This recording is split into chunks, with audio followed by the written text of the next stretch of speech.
Le chantier du pôle multimodal de Créteil-Pompadour vient d'entrer dans sa phase d'assainissement avec la création d'un bassin de rétention des eaux pluviales.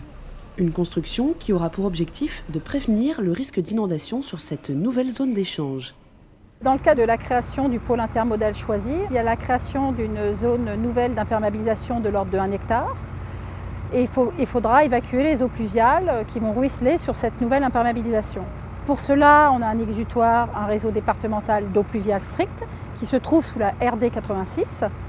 Mais en fait, notre réseau n'est pas à une capacité suffisante pour pouvoir absorber, en cas d'un gros orage en période estivale, de type décennal, qui revient une fois tous les 10 ans, le volume de cette eau pluviale. C'est pourquoi on a dû mettre en place la réalisation d'un bassin de stockage qui va permettre de tamponner cet apport d'eau pour éviter les inondations à l'aval.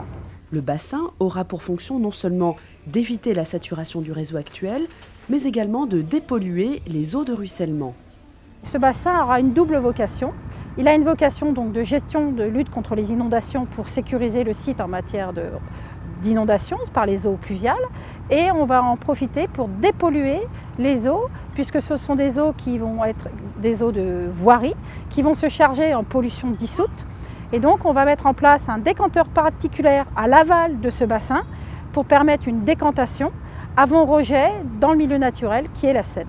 Cette étape importante du chantier fut une opération d'envergure, puisque la structure, de 20 mètres de long et de 10 mètres de large, a été créée à partir de blocs de béton préfabriqués. On a été obligé de faire un terrassement de 2000 m3 pour accueillir le bassin, donc de 400 m3 en lui-même. Nous avons utilisé une grue de 130 tonnes pour poser les éléments au maximum de 15 tonnes. Donc il n'y en avait pas 24 au total, et ça nous a pris 2 jours pour effectuer tout le travail. Il ne reste désormais plus qu'à enterrer complètement le bassin et à le raccorder au réseau existant avant de pouvoir reprendre les travaux de construction du futur pôle de transport.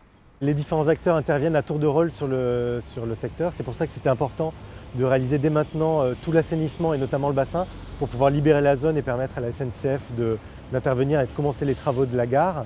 Puis les travaux vont se poursuivre jusqu'à fin 2013 pour une mise en service à tout début 2014. La future gare de Créteil-Pompadour, construite sur pilotis, ne risquera donc pas d'avoir un jour les pieds dans l'eau.